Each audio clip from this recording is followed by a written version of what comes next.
Hey guys, it's Dr. Justin Marcagiani. Really excited to be here today. We're going to chat about the top 3 reasons you may get a UTI, a urinary tract infection. Excited to talk to you about this topic. See lots of patients with UTIs every week. It's a common thing I see. We're going to dive into that and kind of review top ways that we can make that happen. We can fix that issue. Tend to see UTIs more in females. We'll go over that. And also, real quick, make sure you subscribe to the YouTube channel as well. Make sure you get access to live videos like this and put your comments down below. Love to see, love to get a hold of what you guys think and what you think about some of the suggestions I'm putting out there. So regarding urinary tract infections, so with guys in general, typically urinary tract infections from the urethra, typically you don't see them in guys as much. You can have them.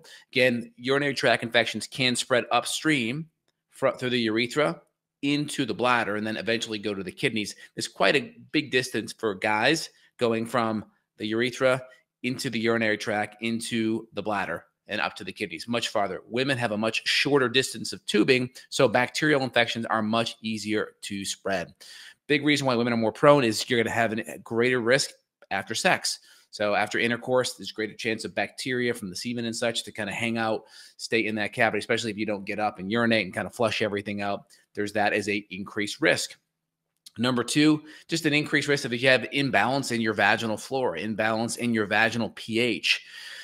pH is a big thing that prevents bacteria and yeast from growing. So if you have low levels of beneficial bacteria, you're on birth control pills, things like that, that pH may be a little bit higher and a little bit more into the alkaline range, and that may make it easier for bacteria to grow.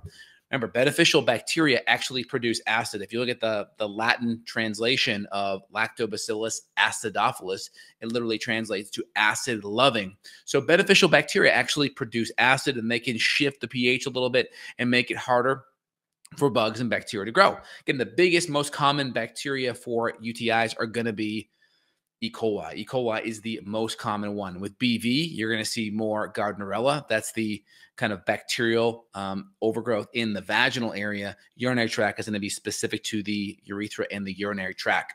Again, Gardnerella does produce that potassium hydroxide. That's where you're going to get that fish odor from.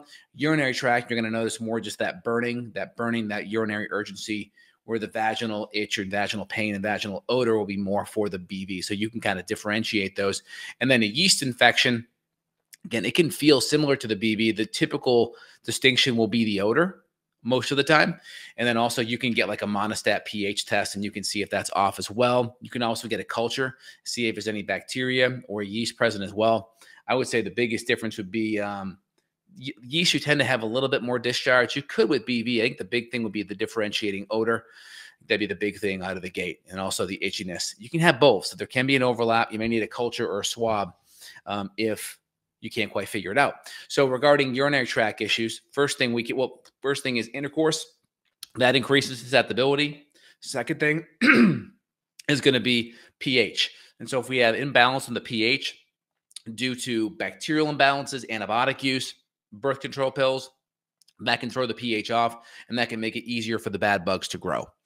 And so antibiotics, birth control pills, all those things I think are big things. And of course, just extra processed food. The more processed junk you eat, right, that can throw off the microbiome in the gut. It definitely can have an influence in the vaginal microbiome, right? Processed sugars, processed grains, anything that's going to be acellular processed, that's going to feed dysbiotic bugs, whether it's yeast, whether it's bacteria.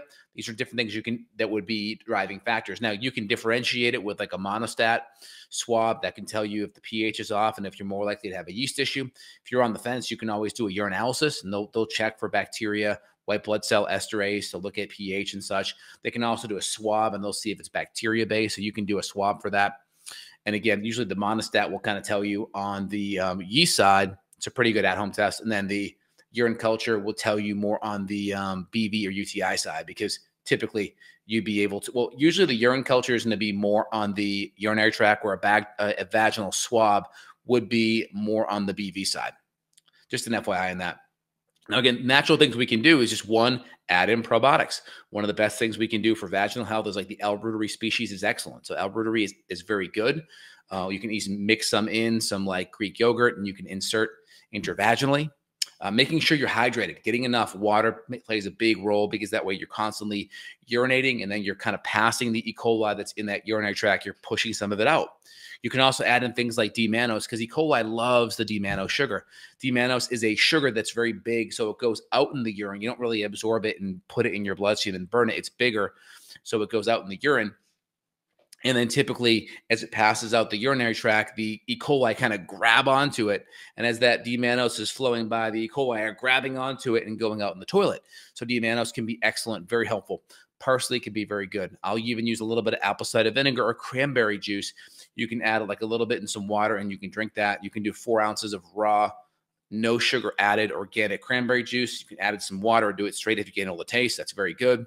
You can also do uva ursi. I'll have a tincture that I use with old man's beard, uva ursi, burdock, different berberines that can be very helpful. I'll even do some silver. Silver can be great because it will go through the urinary tract, and as it flows through, it does have an antimicrobial, antibacterial effect. So that's really good as well. So we have the hydration, we have the different D-mannose, the different herbs, the uva ursi, we have the silver. We can add in some probiotics even intravaginally. We can mix it in either like a little bit of shea butter, or we could add it in a little bit of coconut oil. You could add some to the coconut oil and then freeze it and then insert intravaginally. You can mix it in with some Greek yogurt. That's totally fine as well. Those would be the big things out of the gates. People ask, what are your symptoms of catching a UTI? A big one's going to be burning on urination. Burning on urination is going to be the big one with a UTI. With BV, it'll be just more global itchiness and odor. And then yeast, you'll typically have more of a discharge on the yeast, but it can mimic BV. It can mimic BV. So you may need to get a monostat or a swab or a culture and see how you do. You may even want to just try some of these natural treatments and see if it goes away. And that kind of gives you confirmation if you're on the right track. So hope that makes sense.